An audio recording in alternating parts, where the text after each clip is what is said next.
Bloody सत्य के एक और खौफनाक दिल दहला देने वाले एपिसोड में आप सभी लोगों का बहुत बहुत स्वागत है दोस्तों।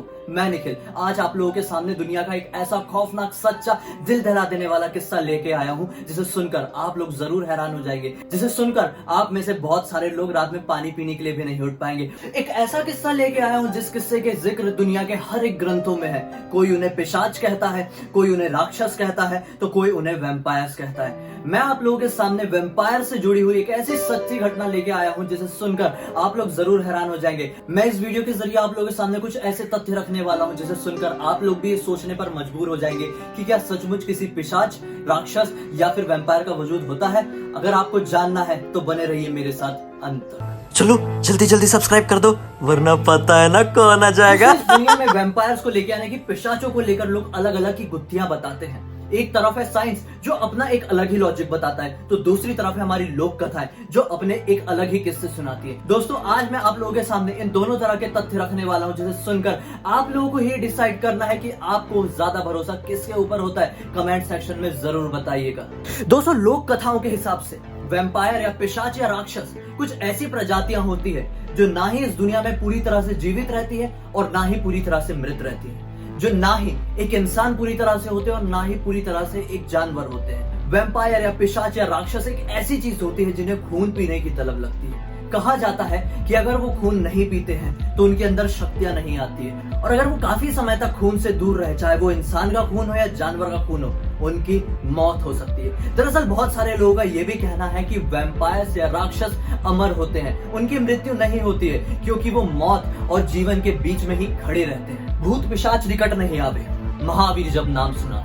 बजरंग बली की हनुमान चालीसा के इसी दोहे से हमें ये जरूर समझ में आता है कि वैम्पायर्स का वजूद आज से नहीं बल्कि ना जाने कितने ही सदियों से चला आ रहा है। और वैम्पायर्स यानी कि पिशाच एक ऐसी चीज होती है जो मृत शरीर को किसी तंत्र विद्या की मदद से जीवित किया जाता है, या फिर कोई ऐसा शरीर होता है जो कि एक श्रापित होता है और उसी श्राप की वजह से या फिर उसी तंत्र विद्या की वजह से वैम्पायर्स या पिशाच हम लोगों के बीच में रहते हैं। लेकिन उनका खाना क्या होता है? उनका खाना सिर्फ और सिर्फ खून होता है, चाहे वो इंसान का हो या जानवरों का हो। इस दुनिया में आए दिन ऐसे बहुत सारे किस्से होते हैं जिससे ये प्रूव होता है कि हो ना हो इस दुनिया में वैम्पायर्स यानी कि पिशाचों का वजूद जरूर होता है। और ऐसा ही एक किस्सा आज से लगभग 300 साल पहले सन 1700 के आसपास अमेरिका के एक छोटे से गांव के आसपास बीता था। अमेरिका के एक छोटे से गांव के आसपास एक आदमी था पीटर नाम का, जो कि किसान था। उसका पेशा सिर्फ और सिर्फ किसानी ही था। वो अपने बेटे के साथ एक छोटे से गांव में खेत के पास में ही रहता था। कहा जाता है कि सन 1700 के आसपास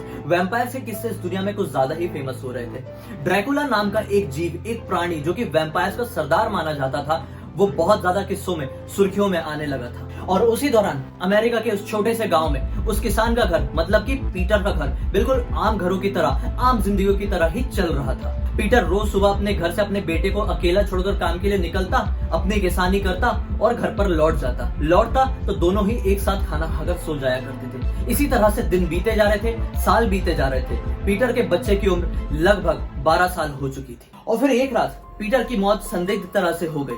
पीटर की लाश उसी के खेत में मिली। पीटर का 12 साल का बेटा एडम पूरी तरह से अकेला हो चुका था। दरअसल उनके परिवार के सभी लोगों की मृत्यु एक दुर्घटना में हो गई थी और अब उस परिवार का सिर्फ एक ही बच्चा बचा था जिसका नाम था एडम, जो कि पीटर का बेटा था। एडम अपनी आदत अकेले रहने की डाल चुका था क्योंकि पीटर ना जाने ही कितने सालों से किसानी करने के लिए उसे अकेला छोड़कर चले जाता था। एडम ने यह डिसाइड किया कि हो ना हो मैं यहीं पर रहकर अपनी जिंदगी बिताऊंगा। दरअसल 12 साल का एडम एक 24 साल के लड़के की तरह बिहेव करने लगा था। वो अपनी जिंदगी कैसे काटना है ये सीख चुका था। ये सब कुछ तो आम था, लेकिन हैरानगी वाली बात तो यहाँ से शुरू हुई कि पीटर की मृत्यु के ठीक 9 दिन बाद यानी कि उसके अंतिम संस्कार यानी कि उसे दफनाने के ठीक 9 दिन बाद पीटर के बेटे एडम से मिलने के लिए पीटर फिर से वापस आया। जी हाँ, बिल्कुल सही सुना आप लोगों ने। पीटर वापस एडम से मिलने के लिए रात में उसी टाइम आया जिस समय वो खेत से खाली होकर अपने बच्चे से मिलने आता था, उसके साथ खाना खाता था और समय बिताकर सो जाता था। वही टाइम था, रात के लगभग 9 बज रहे थे। एडम के घर का दरवाजा किसी ने खटखटाया। एडम ने हैरानगी से जाकर देखा कि इतने बजे मेरे घर कौन आ सकता है। तो दरवाजा खोलने के बाद उसे ये समझ में आया कि दरवाजे के बाहर तो मेरे ही डैड, जिनका नाम पीटर है, जिनकी मृत्यु 9 दिन पहले हो चुकी है, वही खड़े हैं।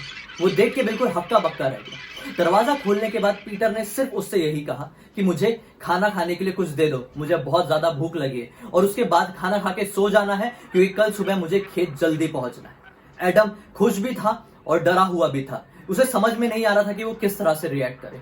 एडम ने पीटर को बैठने के लिए बोला और 2 मिनट के अंदर ही खाने से भरी हुई प्लेट उसके पास ले आया। दोनों ने भरपेट एक साथ बैठकर खाना खाया और खाना खाने के बिल्कुल 2 मिनट बाद पीटर ने एडम से ये कहा कि मुझे जरूरी काम याद आ गया है, मैं वो काम खत्म करके जल्दी आता हूँ, फिर हम लोग साथ में सोएंगे। ऐसा बोलकर वो वहां से चला गया और फिर पूरी रात बीत गई, पूरा दिन बीत गया और फिर से अगली रात के 9 बजे फिर से एडम के घर का दरवाजा किसी ने खटखटाया। दरवाजा खोलने के बाद फिर से पीटर उसके घर के सामने खड़ा था। लेकिन इस बार 12 साल का एडम ये समझ चुका था कि मरने के बाद मेरे पिताजी मेरे साथ खाना खाने के लिए नहीं आ सकते। वो इस सच्चाई को कबूल कर चुका था कि मरने के बाद कोई भी इंसान किसी से नहीं मिल सकता, और फिर इसी कारण से उसने पीटर को खाना देने से मना कर दिया। और फिर क्या था, अगले दिन एग्जैक्ट 11 बजे एडम के घर से उसकी ही डेड बॉडी बरामद हुई। कहा जाता है कि एडम की डेड बॉडी का दाहिना कंधा पूरी तरह से टूटा हुआ था। उसके दाहिने गले की तरफ एक बहुत ही खतरनाक जानवर के काटने के निशान थे। उस समय साइंस इतना ज्यादा डेवलप नहीं था, लेकिन थोड़ी जांच पड़ताल करने के बाद, पुराने जमाने के लोगों से पूछताछ करने के बाद यह समझ में आया कि ये काटे हुए के निशान किसी जानवर के नहीं हो सकते और ना ही किसी इंसान के हो सकते। ये काटे हुए निशान सिर्फ और सिर्फ एक पिशाच के हो सकते हैं। और फिर पूरे गांव में ये अफवाह फैल गई कि एक पिशाच या फिर वैम्पायर इस गांव में घूम रहा है। और फिर पूरे 9 दिन बाद तक एक आदमी की हर एक घर में इसी संदिग्ध तरह से मौत होती रही और हर एक आदमी का दाहिना कंधा टूटा रहता था और उसके दाहिने गले में चोट के निशान सेम टू सेम वैसे ही होते थे जैसे एडम के गले में निशान थे। सभी लोग बहुत ज्यादा घबराए हुए थे। किसी को कुछ भी समझ में नहीं आ रहा था कि आखिर किसकी बुरी नजर लग गई है इस गांव को। कौन सा पिशाच, कौन सा राक्षस है जो इस गांव को पूरी तरह से तबाह कर देना चाहता है, खत्म कर देना चाहता है। सब लोग ये विश्वास कर चुके थे कि होना हो बस कुछ ही दिन में हमें इस गांव को पूरी तरह से खाली करके जाना होगा। लेकिन गांव को खाली करने से ठीक एक रात पहले कब्रिस्तान के बाहर एक किसान को उसी पीटर की कब्र के बाहर कुछ अजीब सी चीजें दिखी, जिसे देखकर उसे रहा नहीं गया। वो भागता हुआ गांव की तरफ गया और उसने गांव के सभी लोगों को इस बारे में बता दिया। तुरंत ही पास के चर्च के एक प्रीस्ट को बुलाया गया। प्रीस्ट ने कुछ लोगों से बात की, थोड़ी परमिशन ली और पीटर की कब्र फिर से वापस से खुदवाई।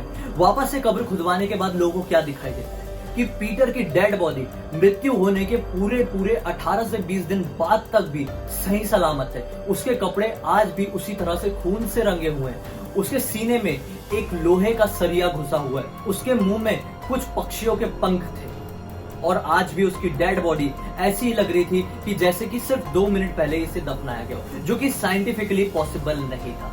सभी लोग बहुत ज्यादा घबरा गए।